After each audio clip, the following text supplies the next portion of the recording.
Video में हम जानेंगे कि रिलेशनल ऑपरेटर्स क्या होते हैं।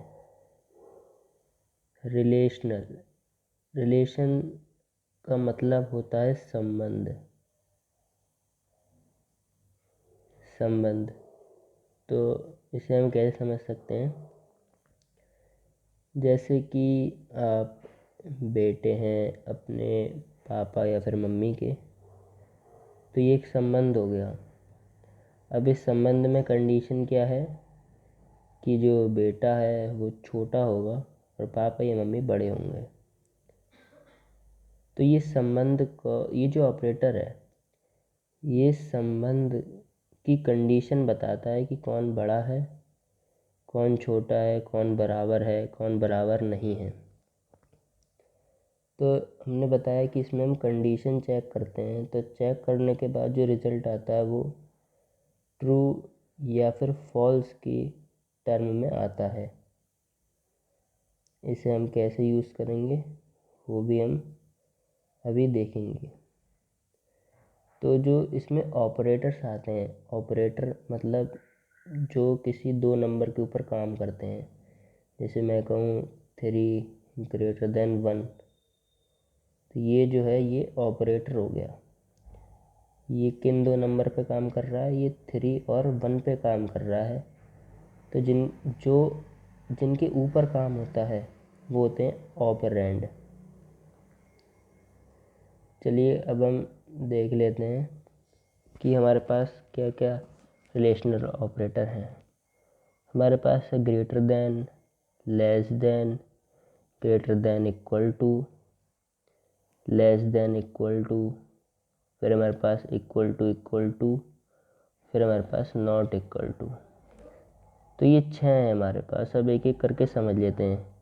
इसका मतलब होता है ग्रेटर देन, यानी कि मैंने लिखा यहाँ पे 4, यहाँ पे मैंने लिखा 3, तो 4 इज़ ग्रेटर देन 3। अब मैं यहाँ पे लिखता हूँ 3, यहाँ पे 2, तो ये है मतलब लेस देन ऑपरेटर, यानी कि 3 इज़ लेस देन 2। क्या ये कंडीशन सही है? ये कंडीशन सही नहीं है, तो इसका जो आउटपुट आएगा वो आएगा फॉल्स। अब ये है ग्रेटर देन इक्वल टू, यानी कि अगर मैं लिखूँ 5, यहाँ पे भी 5, तो 5 क्योंकि बड़ा तो नहीं है 5 से, लेकिन इक्वल तो है, क्योंकि यहाँ पे इक्वल है। ग्रेटर देन और इक्वल टू, या तो ग्रेटर देन हो या फिर इक्वल टू हो, एक भी कंडीशन सही है तो सही है। इसका आउटपुट क्या आएगा? इसका आउटपुट ट्रू आएगा। यहाँ पे लेस देन इक्वल टू, यहाँ पे 3 लिख दिया मैंने, और यहाँ पे लिख दिया 4। यहाँ पे 3 और 4 इक्वल तो नहीं है, लेकिन लेस देन तो है 3 4 से। एक चीज़ सही है लेस देन इक्वल टू में, तो ये हो जाएगा 3 इज़ लेस देन 4। इसका आंसर आ जाएगा ट्रू। अब यहाँ पे हमारे पास इक्वल टू, यानी कि इक्वलिटी चेक करता है, क्या 4 3 के बराबर है? आप कहेंगे बिल्कुल नहीं है, तो आंसर आ जाएगा फॉल्स।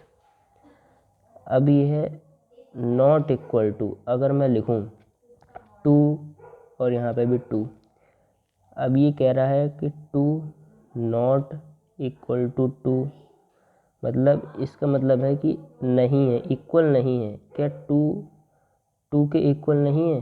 आप कहेंगे भाई ये तो गलत हो गया, क्योंकि 2 और 2 तो इक्वल होते हैं, और यहाँ पे कह रहे इक्वल नहीं है, तो आउटपुट आ जाएगा फॉल्स। ठीक है, तो इस तरीके से ये थे कुछ यूज़ हमारे रिलेशनल ऑपरेटर के।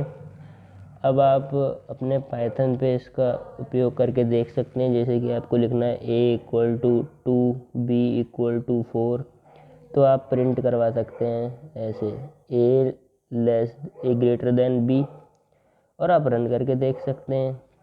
यहाँ पे आपका आउटपुट आ जाएगा ट्रू या फिर फॉल्स में। अब आप ये जो ऑपरेटर है इसको आप चेंज भी कर सकते हैं। आप उसी प्रिंट के अंदर आप ये लिख सकते हैं कि भाई print a less than equal to b, print a not equal to b। ऐसे ही आप इक्वलिटी चेक कर सकते हैं। तो आप ऐसे रिलेशनल ऑपरेटर को यूज़ कर सकते हैं और देख सकते हैं क्या क्या आउटपुट आ रहे हैं। तो अगली वीडियो में मिलते हैं और जानेंगे हम लॉजिकल या फिर बूलियन ऑपरेटर्स के बारे में। तो फिर मिलते हैं अगली वीडियो में। Bye bye.